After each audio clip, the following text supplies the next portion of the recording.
Hello, everybody, and welcome to Last Minute Play in the third period.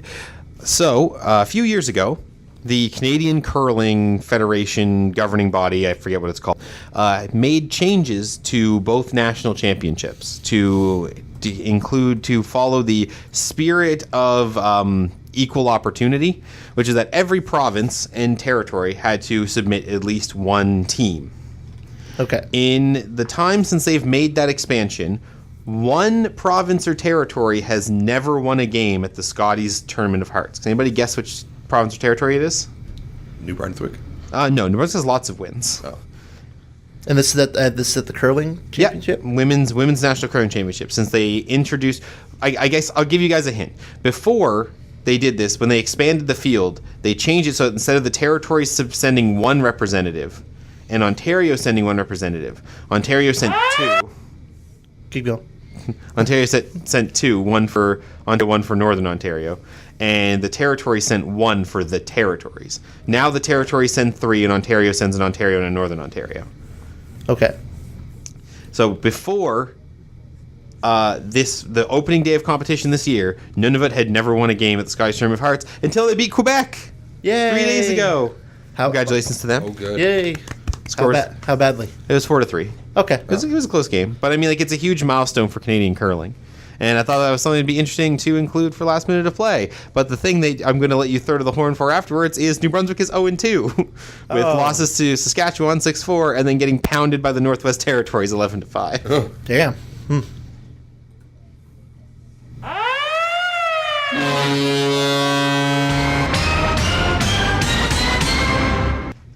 I'm not going to lie, when the horn started playing a little earlier there, I thought you were actually just going to cut me at the 1 minute mark, like I always do to you guys. No, I forgot to bring it up, so I was trying to do right quick and pause it and everything before it said anything, but I wasn't quick enough. Hello, everybody, and thank you for listening to Overtime Radio here on CHSR 979 FM in Fredericton, New Brunswick, Canada, your one-stop shop for all the sports news that really matters to you. Of course, I'm Kaley Etheridge, joined in the booth by Johnny James, and no Sean Crocker today. Sean went back home to Moncton for the weekend because it's the long weekend. Boo. He sucks. Boo this man. He sucks. But luckily enough, we have a special guest in the booth, someone you guys would recognize if you've been listening to the broadcast lately. Introduce yourself, sir. My name's Matt Marr. I was in a couple weeks ago to talk about the upcoming Daytona 500, and which just happened just last night, actually. NASCAR Marr is back. NASCAR Marr. It's too good. You've actually got to go with that. Yeah, I might as well stick with it. Do you have Twitter? I do have Twitter. You do a Twitter? What's your Twitter handle? Oh, God, it's not NASCAR Marr. It definitely should be. I got to find a way to fix it. If you want to follow me, it's dumb. It's at Matthew William M. Oh, it's got to be NASCAR Marr. I got to figure out how to change it. Especially where you've now been on the radio a couple of times as a NASCAR analyst and actually provided really good analysis that I think the average person couldn't provide. I think you should kind of lean into yourself as a bit of a NASCAR personality. I'll go with it. Why not? Why not? Anyway, so Matt's here to talk about Daytona, obviously. We're also going to talk about AUS Playoffs for hockey, which have gone by. We're not going to do a full AUS ACAA roundup. That's more Sean's wheelhouse, and he's not here. But we'll try to do, I guess, an extra big one on Friday to encapsulate all the stuff that we're missing. Yeah. Do we want to start with AUS, though, just the results? Yeah, I mean, I figure that's where we normally start. We'll probably start there anyway. So without getting into the nitty-gritty of individual results, we'll just do the series really quick. UPEI swept U to M in men's hockey.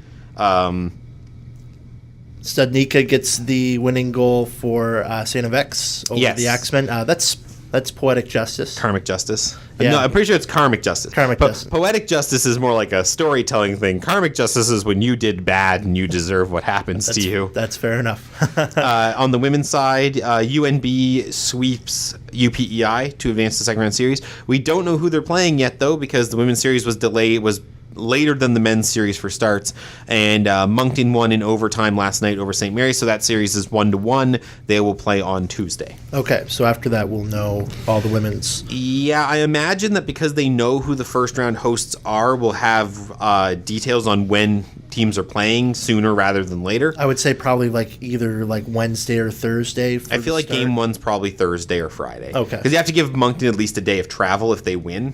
Yeah, that's same as St. Mary's. So I'm assuming it's going to be Thursday or Friday. Well, I'm talking just on the men's side since they know the matchups there. Yeah, that one's probably starting on Wednesday. Yeah, because we have UMB versus UPEI, which is just men's is a little weird too because they're all best of 3 series, but for some reason the AUS semifinal, the finals are not, which would make sense if like the finals were 5 games and the other ones were 3. I'd be like, well, okay, that kind of makes sense. But the semifinals are 5 games long. Yeah. They're best of 5s instead of best of 3s. I don't know why. Well, I guess they probably those are going to be like the most entertaining series because we're down to the final 4. Well, I mean, like it's for revenue. Yeah, because the teams get extra home games, right? Yeah, and also like you'd rather put it there instead of the week before you have to go to U Cup and everything like that. So. Yeah, like I get it logistically. It's just a strange layout. But the thing is, in women's hockey, they don't do that. It's still 3-3-3. Yeah. It should be the same like that for the men. I don't know why, but anyways. Well, or do it the same. Be consistent is my thing. If the women were also 3-5-3, I wouldn't have a problem with it, but they're not. Yeah, that's true. But yeah, so UMB is going to play UPEI on the men's side, and that's probably going to be awful for UPEI. And SMU versus X, which is probably going to be a pretty decent series. X is still missing like 3 or 4 players from suspensions, though, aren't they? Yeah. So will they be out for all 5 games? Oh my God, we did the math on this. Pedal is out for the entire series regardless. I think so, yeah, because he had 10 total. They played 3. They've played 5 already. So yeah, he'll miss the entirety of the series. So all the players that also have 10-game suspensions from that time will I don't also think miss anybody the had 10. I think all the other players were 8. So they'll be back sometime this series. No, there's one person on X Who has 10? who has 10. I forget who it is. Well, then he's not back to at least the finals. Yeah, could be even like if, What? If they make it that far. Yeah, that's the thing is that was the concern for us. We sort of jokingly implied that losing Game 2 to Acadia was better for St. FX because it meant that a couple of their players that got 5-game suspensions played last 2 regular season games and the 3-game series. Now they're back. Yeah, for sure.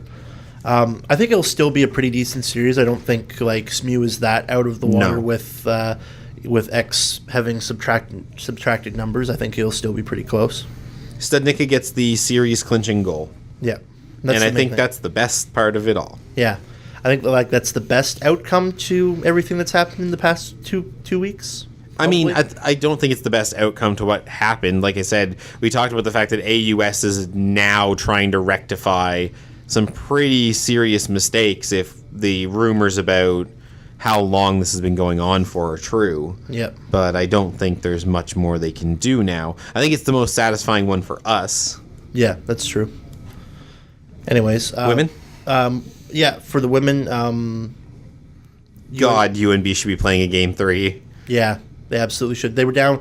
Well, they scored 2 goals in the last 2 minutes, basically. Yeah. In order to force it. 2:08 was when Keller scored the tying goal. Mm-hmm. Or Stratton scored the tying goal. I forget who scored the goals at the end of the game there. Yeah. But anyways, we said this.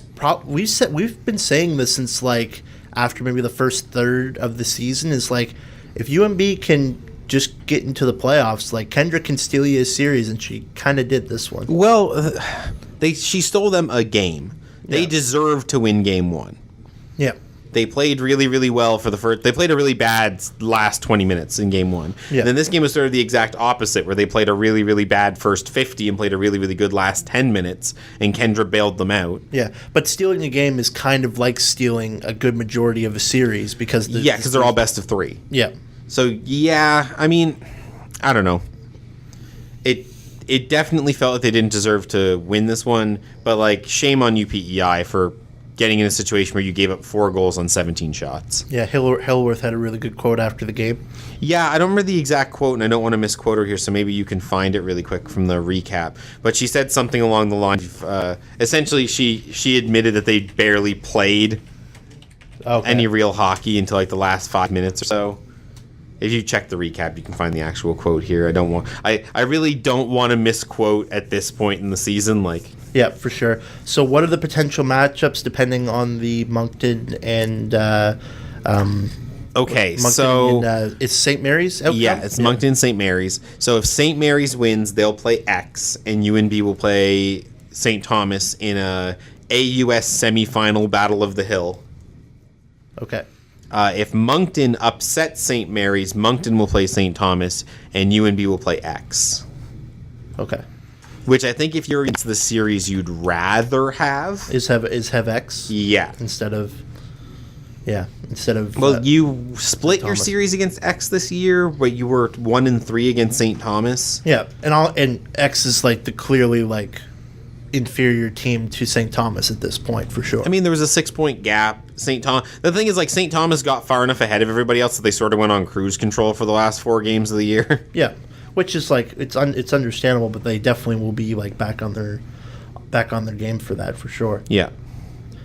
So I'm just pulling up the recap here. Let's see. It's for some reason it's not on UPEI's site, but it's also it's on UNB's. It's on UNB's. I should have site. told you that. I didn't think about it at the time. Yeah. Getting through here. It's at the bottom. At the bottom, you said? Yeah. Let's see. This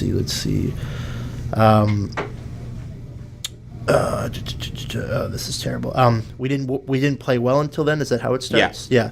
UPEI threw everything at us, and they played unbelievable. We just hung in there, and then in the last 5 minutes, things seemed to click. Yeah. Yeah, that pretty much sums it up. which is coach code for played really perfect. Yeah, thank you, Dre. Yeah. Yep. Johnny was saying before the show, do people treat her like I guess the godmother? Godmother. Like after every game, kiss they just the ring and leave her a gift. Yeah, they just go to Kendra's hotel room. It's like, thank you, Kendra, and they like offer her like a gift of like fine wine or something like that. You come to visit me on the day of my mother's shutout. Yeah. Hey, that's look. If it's we're not exaggerating here. That's been a pretty true story throughout the entire season. Anyway, moving on to a couple things before we get to Daytona 500. Canada Games? We can talk Canada Games a little bit if you want. Sure. So we've always said that we wanted to do as much as we could to maintain our local connection as well as possible. For anyone who doesn't know, the Canada Games are going on right now. What are the Canada Games? They're essentially the Olympic Games, but for the Canadian provinces and territories. Every province and territory sends their own delegation. And Canada has its own little Olympic Games, which is notable in that at least every province or territory has won at least one medal, including Nunavut, which surprises people sometimes. I think they have one in wrestling from a few years ago. Yeah, that makes sense. But here is the results for New Brunswick through the first 2 days of competition. Biathlon, the women's 6-kilometer sprint, Lauren Martin came 27th. The men's 7.5-kilometer sprint, Jeremy Lee came 22nd. Those are the top finishers for New Brunswick. In gymnastics, the women's artistic team finished 9th. Long track speed skating in women's 500, Layla Cartier came 22nd. In the men's 500, Scott Verschoor came 23rd. In the 1,500 meters, the same finishers were the top finishers for New Brunswick. Cartier came 21st. Verschoor came 26th. In women's team pursuit, they came 7th. In men's team pursuit, they came 8th. All of these are very generic results. A lot of them are actually very like very low end results. I think we'd expect. Going to get into some more positive results here. Short track speed skating. The women's 500 meter, Angela Zhu has advanced to the quarterfinals. In the men's 500 meter, Tyler McGee and Anthony Cormier-Loisier have both advanced to the quarterfinals. Yep. We're getting serenaded a little bit. In the women's 1500 meter, none of the stars advanced to the quarterfinals, but in the men's 1500 meters, Tyler McGee advanced to the quarterfinals as well. For the 1500 meters, the quarterfinals and repechage are live as you're hearing the show right now. Not as of recording, so we recorded before, but as of airing. The 500 meter quarterfinals are Wednesday. For artistic swimming, Elizabeth Morrison is 11th after the technical routine. Her free routine is tomorrow for artistic swimming. For boxing, heavyweight, 81 kilogram men's boxing, Isaiah Haya won his preliminary round fight over Quinn Neild of Saskatchewan, 5-0. He faces Braden Hellickson of British Columbia tonight in the semifinals. That is at 6 o'clock local time in Red Deer.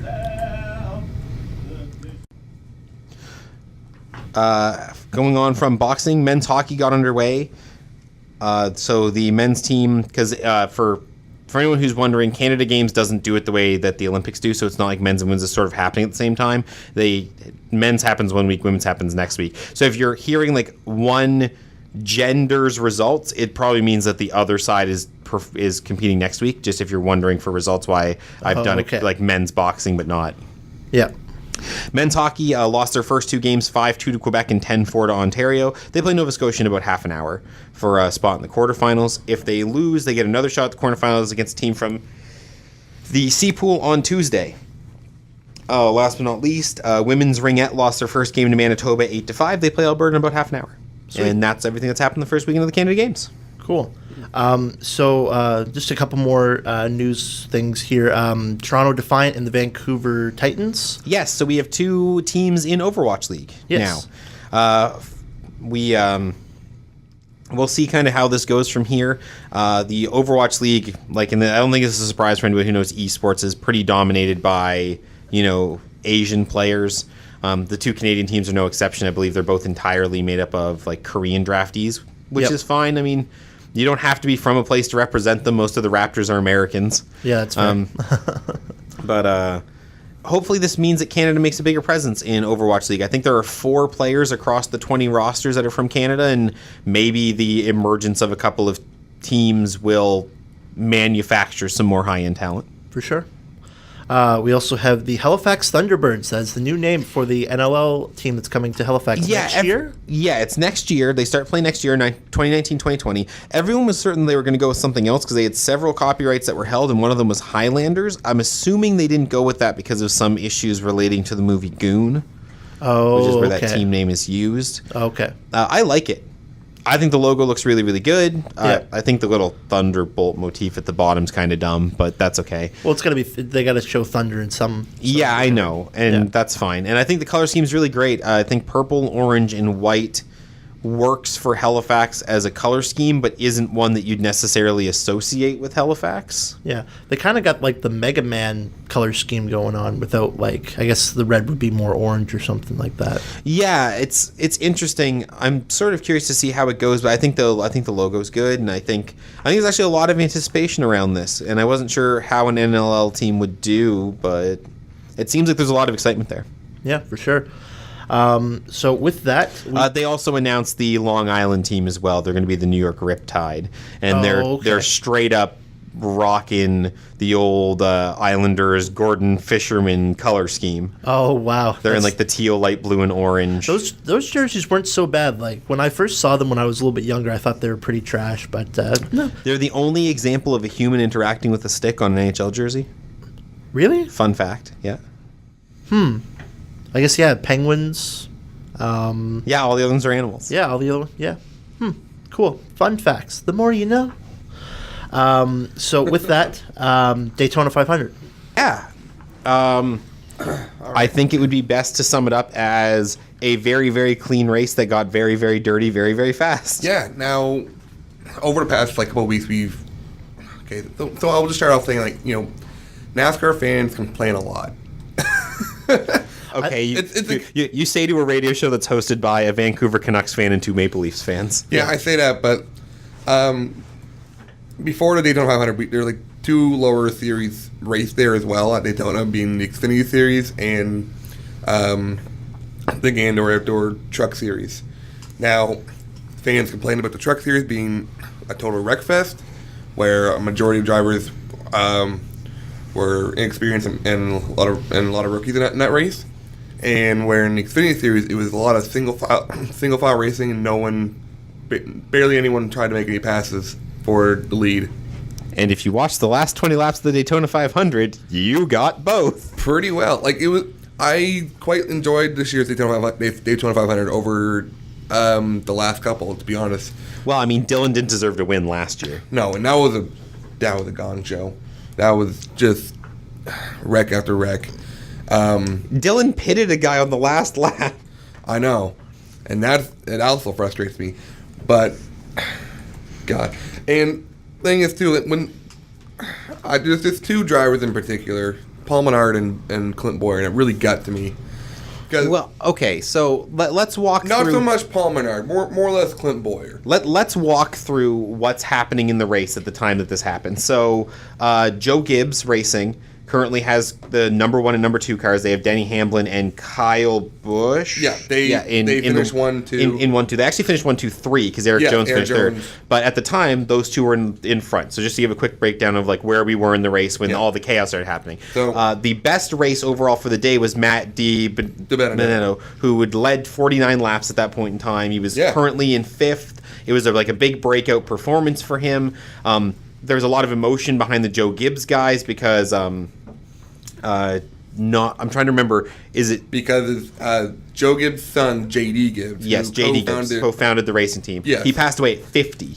Yeah, he passed away earlier this month. Yeah, at 50 years of age, 69 in 2019. Yeah. So Joe Gibbs was essentially trying to win one for JD. Yeah, and everybody else was trying to make sure that they didn't win one for JD.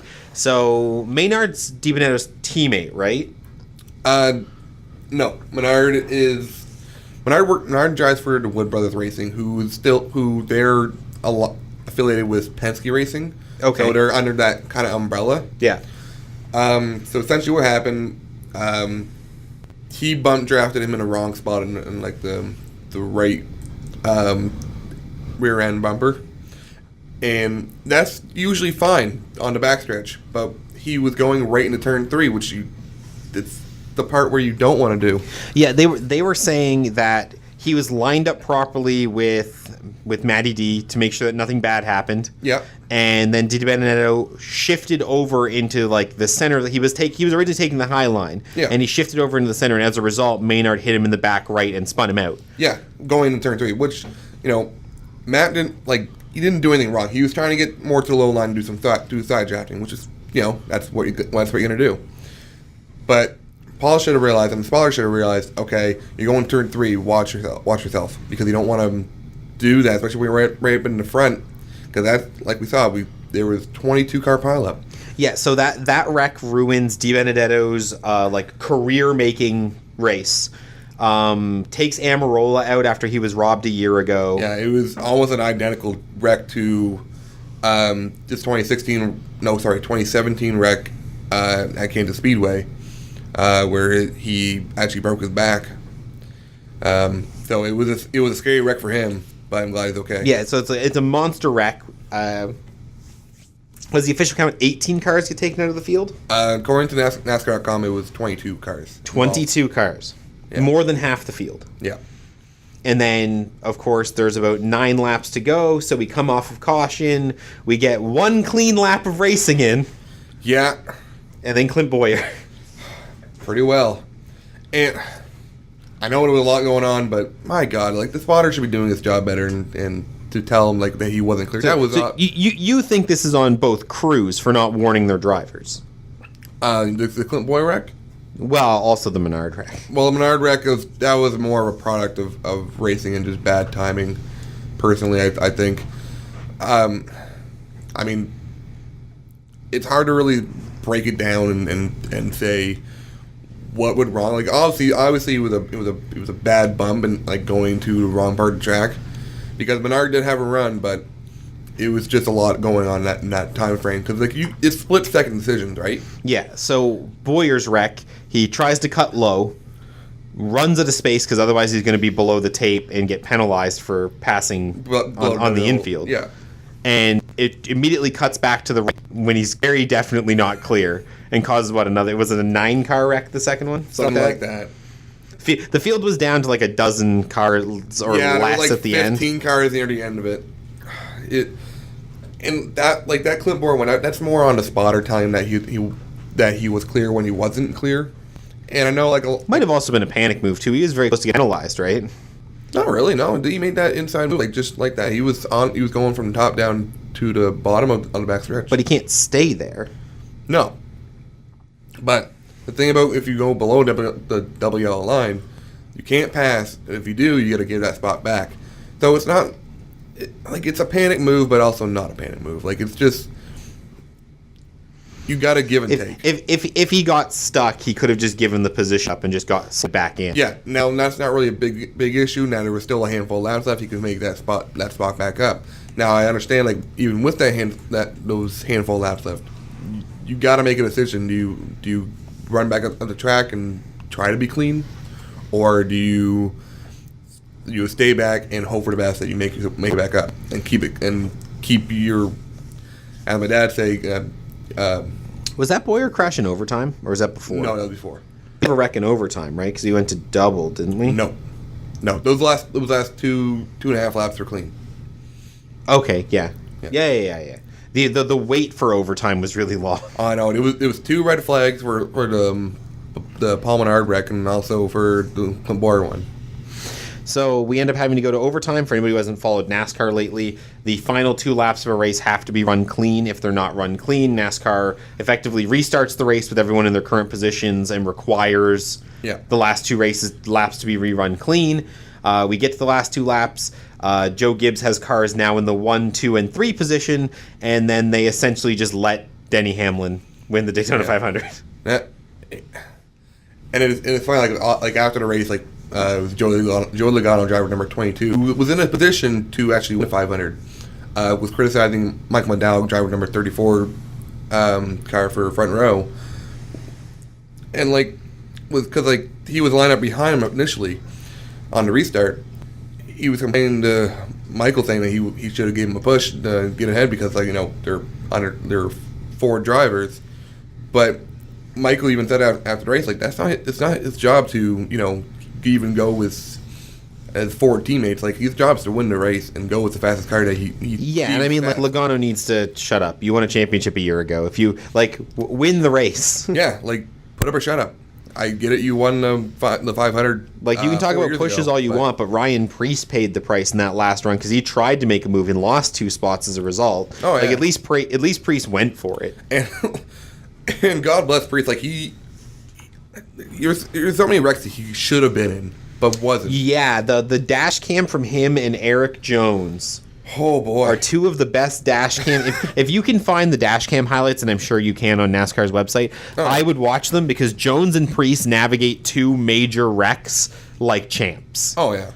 And when a lot of people weren't sure about Preece, he's taking over Allmendinger's spot after Allmendinger retired last year. People weren't sure what to expect of Ryan Preece, and they even said it, who here had bet on a top 10 finish for Ryan Preece in the Daytona 500? Because if you did, you made a lot of money yesterday. And same with even Ross Chastain, driving from Premium Motorsports this year, again, full-time. That's a very underfunded team. If he comes out with a 9th or 10th place finish in the 500, he kept it clean all race, and I don't think there's a scratch on that car, to be honest. And that's Denny Hamlin's first win since moving to the number 11? They were saying, I think, on the broadcast. No, he's been in that car since his career, started his career. It's the second Daytona 500 win. Maybe it was a new sponsor. They were saying something about it. It's a new paint scheme, that's for sure. It paid homage to, That's what it was.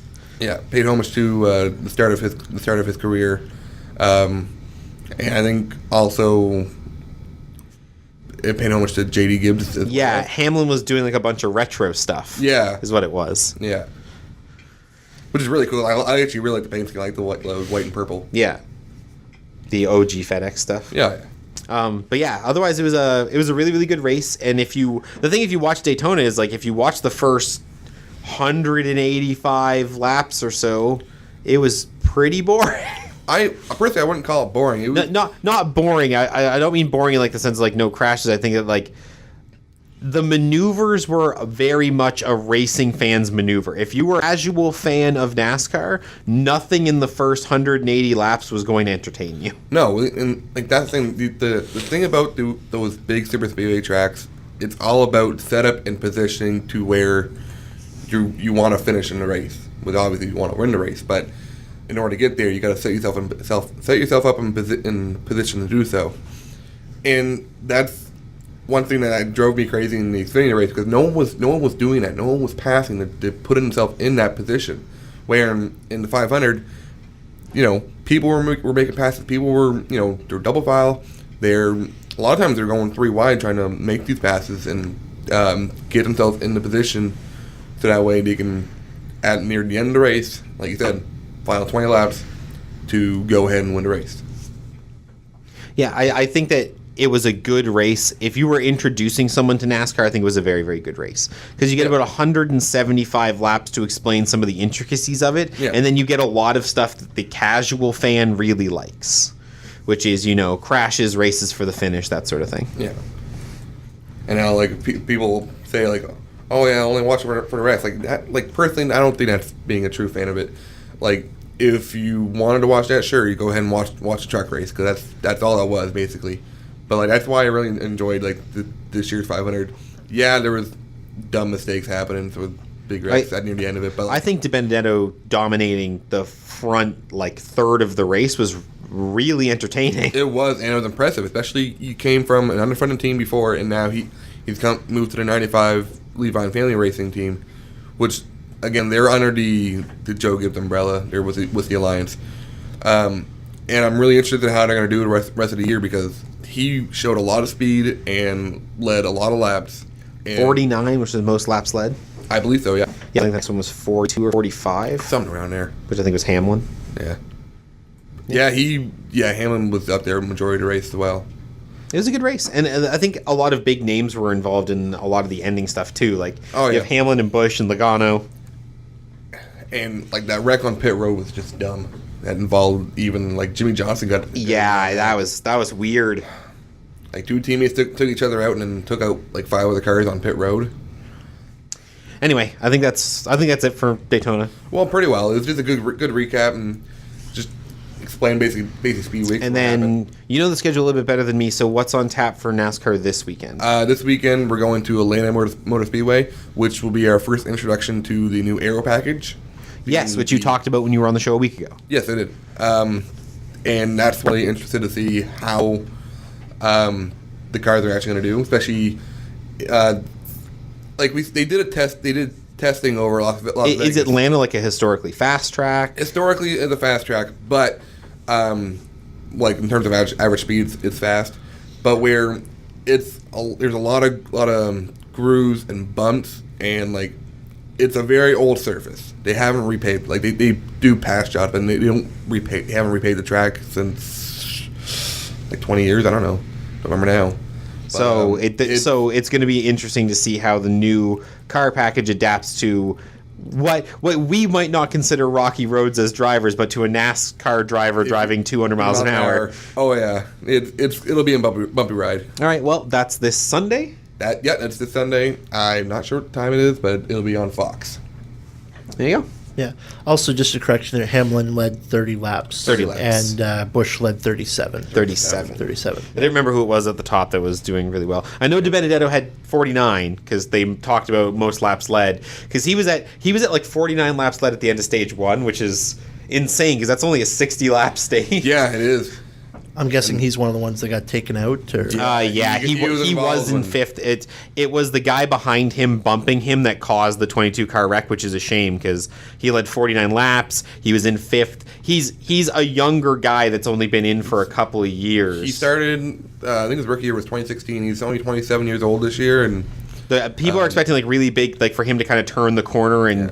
For us to find out if he's going to be a superstar or not, and it looked like he was going to have a superstar making turn at Daytona, and then he gets taken out with 20 laps to go. Because the big thing about Matt DiBenedetto was like in his rookie year, he was driving for BK Racing, which also another very underfunded team, which they're debunked now. But he finished 6th at Bristol with an underfunded car. Like that's unheard of, and that's why there's big things to come for Matty D and. That's why there's so much, I guess, hype and build-up about him because he has that driving talent and potential. All right. So next is UFC. Yes. UFC Fight Night Velasquez versus Ngannou. In Phoenix, Arizona. Which was genuinely, I thought, a pretty good card, like top to bottom. Yep. So for the main card, we had Andre Philly getting a decision over Miles Jury. That was a really good fight. Vincent... Jury's had a weird road lately. Mm-hmm.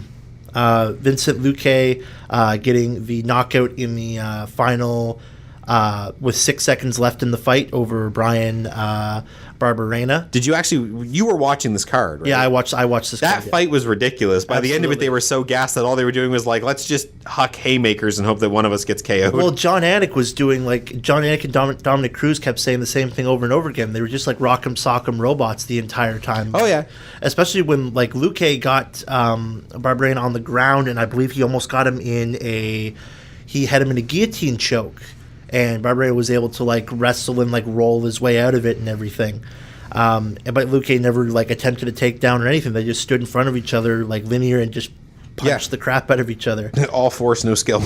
Yep. The third or fourth coming, I guess, of Gracie's in the sport of mixed martial arts. Yeah, Kron Gracie improves to 5-0 after a submission just 2 minutes and 6 seconds into the first round against Alex Caceres. Say his real name.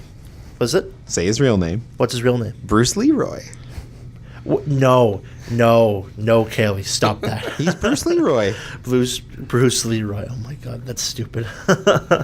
Anyways, but yeah, Kron, like, well, his other 4 fights were all won by submission, so it's no surprise. Yeah, and the thing is, like, Caceres is a very up and down fighter who's very streaky, but like he's a known quantity in the UFC, and I think that the fact that he was like that rear naked choke was tight. Mm-hmm.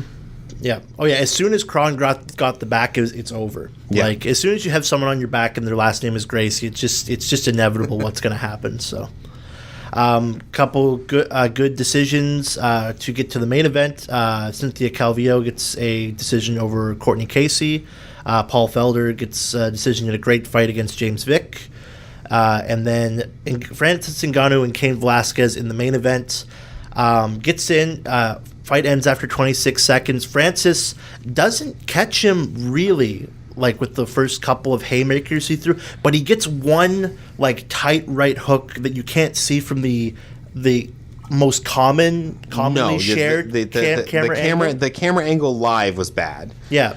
The thing is, like, this is the difficulty with this moment, is at the exact moment that he catches Cain, Cain's right knee, left knee just explodes. Yeah, it doesn't even, like, buckle, like, straight underneath him. It kicks out to the side. Yeah. Which is, I was watching, instead of the commentary for these last couple fights, I was watching the Fight Companion with Joe Rogan, Brendan Schaub, Eddie Bravo, and Brian Callen. And this Eddie Bravo, who has gone through he's a jiu-jitsu like practitioner, he's a sensei basically in that discipline, and he's like seen so many guys like blow their MCL. He's just like, yeah, that's an MCL or an ACL that he blew. Now he was able to stand up on his own power to get back over to his corner, but you got to think whether or not that's the end for his career. That's a long timer for sure. Yeah, for sure. I think the disappointing thing for Ngannou is this is not the conclusive finish that you wanted to prove that you still belong. Yeah. Because even if, yes, you rocked him, even if, yes, you finished him, how many people are going to look at this and say, well, how much of it was the knee injury? Yeah. Which I think sort of happened to Chris Weidman after the second Anderson Silva fight when Silva broke his leg, right? Yeah. I think this might actually like end up with Ngannou having like one more fight to get to a title shot. Yeah. So if you think like who's the heavyweights right now? Now, first of all, like Ngannou's not going to get a title shot because they had DC right until DC retires. Because DC was interviewed by Ariel Helwani afterwards. He's like, I'm not fighting Francis. I'll beat him too easily. Pretty much, is what he said. Yeah, he's not going to get a choice in that matter. If Ngannou wins another fight, it's set. Yeah, but no, DC's going to retire before that. Like he's either going to have one or two more fights and everything. Like he's like DC is like. He's not only like when it comes to fighters, like he's in like, okay, I make the decisions just as much as the UFC does at this point. I have a really dumb perspective on this, and I'm going to acknowledge in advance that it's really, really dumb. Yeah. But UFC fighters should behave the way WWE superstars do. What's that? The one adage in WWE, if you're a veteran, if you're a champion, is you go out on your back letting someone make a name off of your name. Yeah.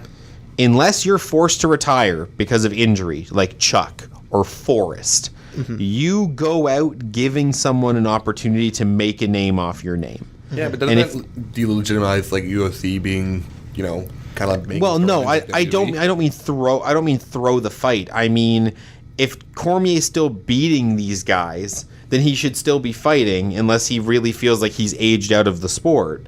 And otherwise, he shouldn't be turning down a fight from Ngannou. He should take it. If he beats Ngannou, then Ngannou's not worthy. If Ngannou beats him, retire. Yeah. Well, the thing is, like... retiring on top is for chumps. when in fighting, in my opinion.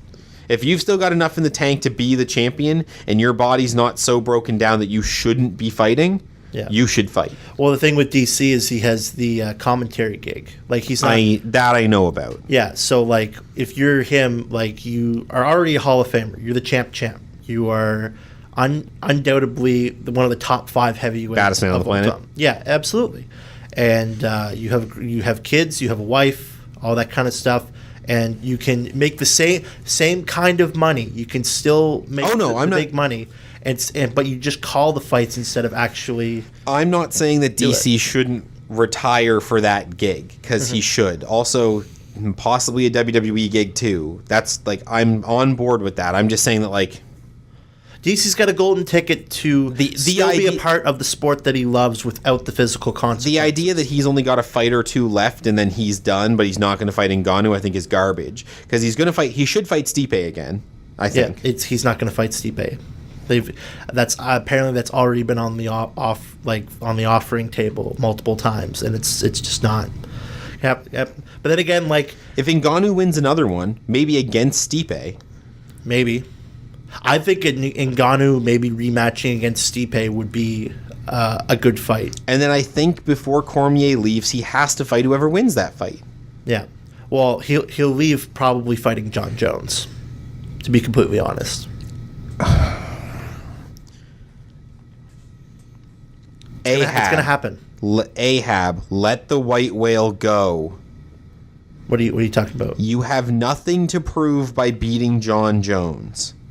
Nothing.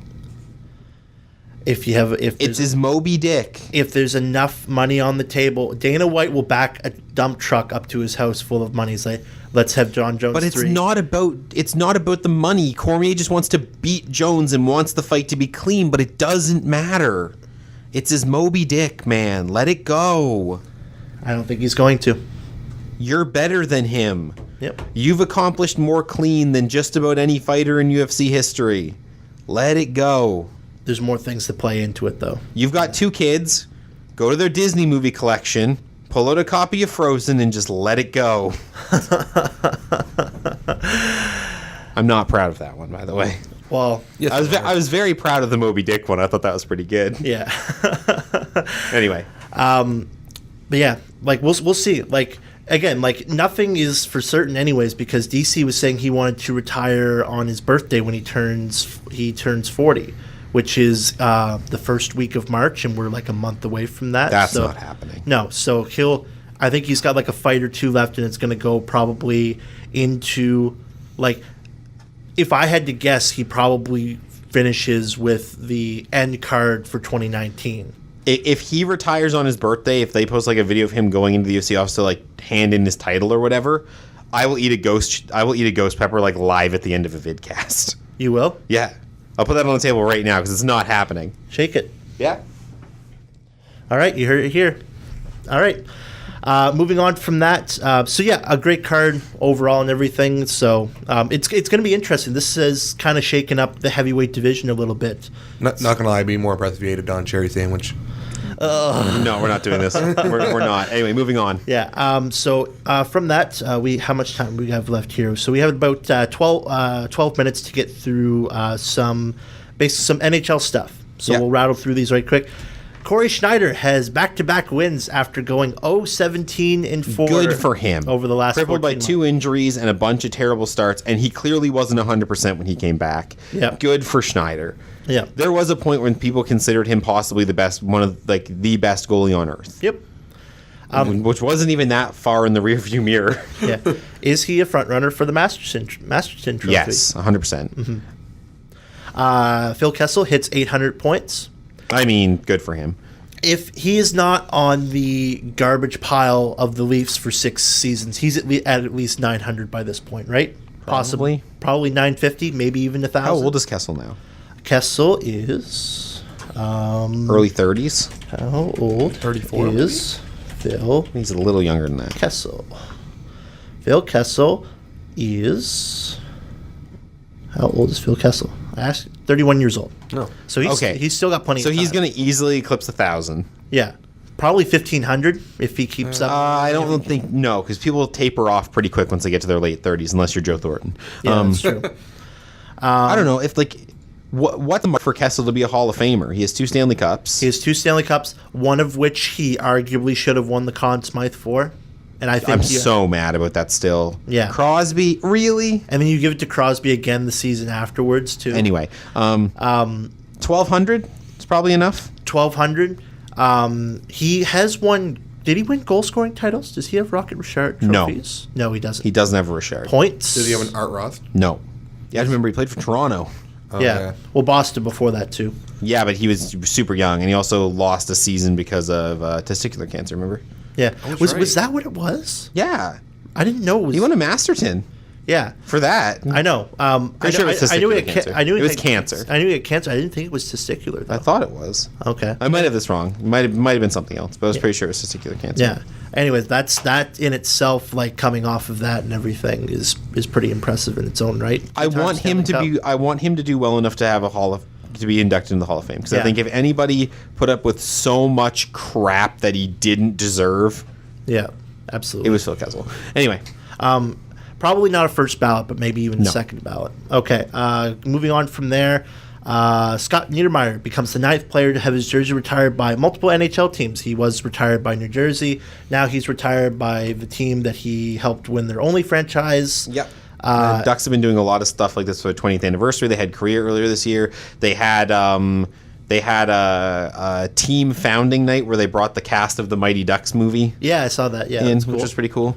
Yeah, they tried to bring back the retro jersey, even though that wasn't too good. It looks so bad because they weren't allowed to use the entire old color scheme because of copyright garbage. Yep. But But with that, and Niedermayer won the Conn Smythe. He was the best player of that playoffs. sure was. And frustrated the Senators to the point that Daniel Alfredson shot a puck at him. Yeah, I'm not sure if you remember that. I But do. Yeah, no, it's just a good year. It's been a bad year for Anaheim, but this gives them something to celebrate. Yeah, for sure. Don Cherry. This is the Canes. This is the Canes, yeah. Oh, my God. So goes off on a rant, basically calling them a bunch of jerks. Saying, I'm assuming you've seen these, that the Carolina Hurricanes do these big celebrations after every Oh, game. yeah. Yeah. Sherry hates them. Yeah, he was criticizing Rod Brindamore, saying like, "Oh, this is a straight shooter." He's like, "Oh," well, and they're arguing. "Oh, they're." And he's doing this like really like mocking voice, like, "Oh, they're trying to express their individual personality," says the guy with the suit that you can see from space, and calling them a bunch of jerks, saying that if they Also, do this don't criticize Brindamore because Brindamore won a cup as a Hurricane. yeah. If this is what Well, Brindamore's the coach, right? Yeah, So- I know, but that's my point, is that Brindamore is trying to establish a culture that's able to win a Stanley Cup. Brindamore wants to bring a Stanley Cup to Carolina as a coach after winning one as a player. Yeah. And if he thinks that the best thing to do with his team of young guys, and this is a young Hurricanes team, is to let them goof off a little bit when they win, let it be. Yeah. If this team makes the playoffs, you look like a jerk. I like Yeah. it because, like, you They- win a game, you're celebrating. Like, do something. Hockey is boring. That same night, they leapfrogged the Penguins to get into a playoff spot. Yeah, hockey's boring. We Yeah. complain all the time that players don't show enough personality. Why do they always give canned answers? Why do we never get anything interesting from hockey players or hockey teams? And whenever It's 'cause they the do second something- they do something interesting, Yeah, they get criticized. And he's like, "Oh, if you do this in the playoffs, expect repercussions because you can't make fun of teams like that. You got to have the respect." Like, just I want to see the Canes make the playoffs and upset a team. yeah, Because what are you going to do if they're celebrating in the second round? absolutely. So to which Double for Burke, who complains about it at every opportunity he gets. yeah, the Hurricanes responded by tweeting out the "Old Man Yells at Cloud." Yes. with instead of the cloud, it's just the Carolina Hurricanes logo. yeah. They Photoshopped the Don Cherry suit on Grandpa Simpson.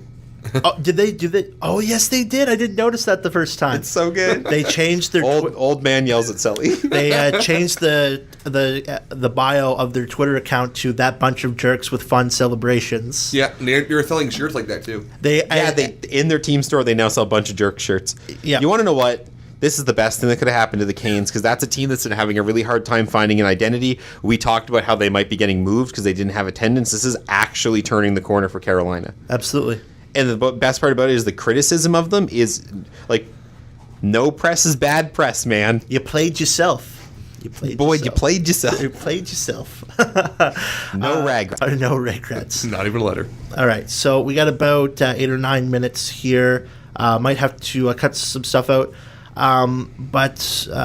We can go. All-Star? Rob Schremp. Rob Schremp. Oh God, yes. So he said some incendiary things about John Tavares apparently, but you wouldn't let me know what they were until we went to air. So Okay, so this is Rob Schremp, who is apparently like known for all those like crazy like he does crazy shootout things. I don't know what his relationship. Did he play for New York Islanders? He's an Islander. Yeah. He's an Islander. So this is from his Twitter account, unprovoked. Nothing that John Tavares tweeted out. Nothing that anyone was talking about.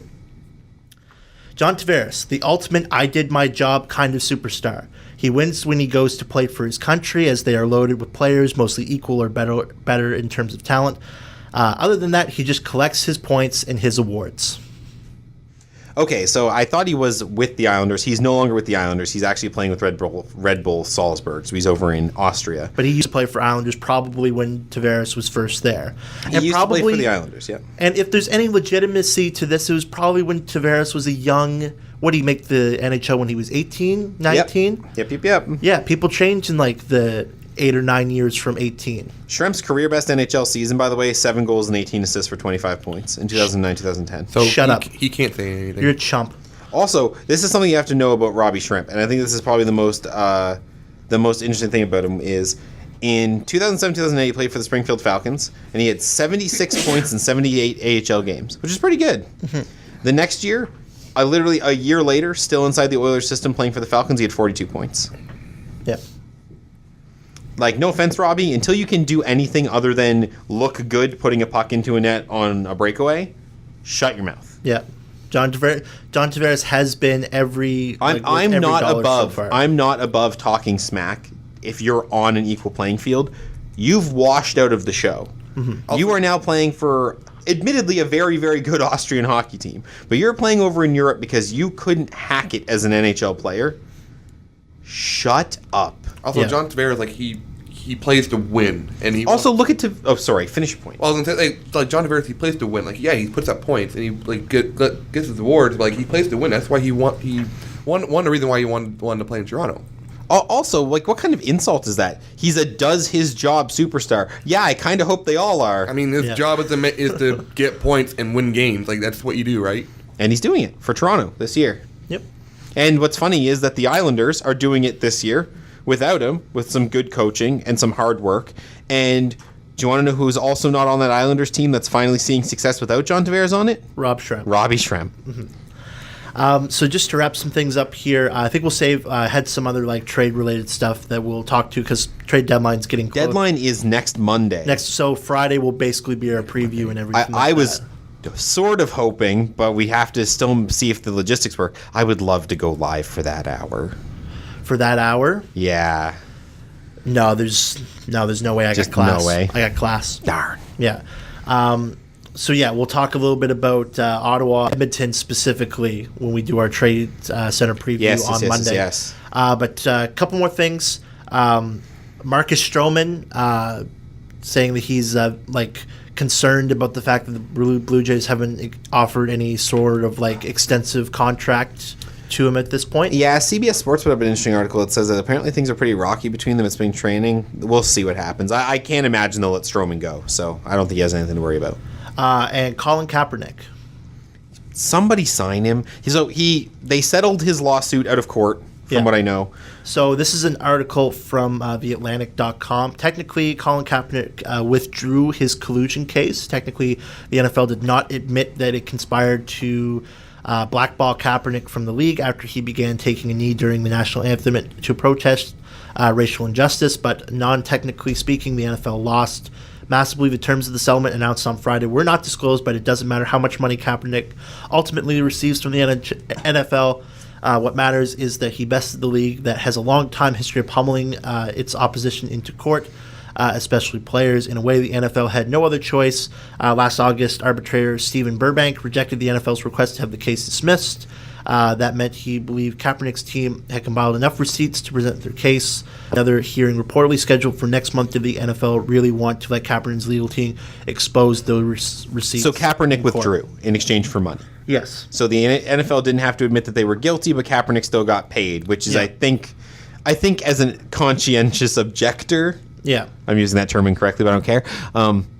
They're guilty, right? Yeah. A little bit. Like I'm not saying it was league wide, but there had to be a couple of owners that were working together to keep Kaepernick out. So you don't offer Absolutely. up that much money in settlement to be not guilty. And do you want to know what I do right now if I'm any NFL team that doesn't care about this? Yeah. I sign him as a huge middle finger to everybody else. SB Nation did a great video on this. He's statistically the best quarterback not playing football right now. Between the Alliance of American Football, the NFL, and the CFL, nobody's got a job for him. No. And that's my thing is I know Kaepernick didn't want to come north when he was still doing his protests and still involved in the legal cases, but would you consider it now?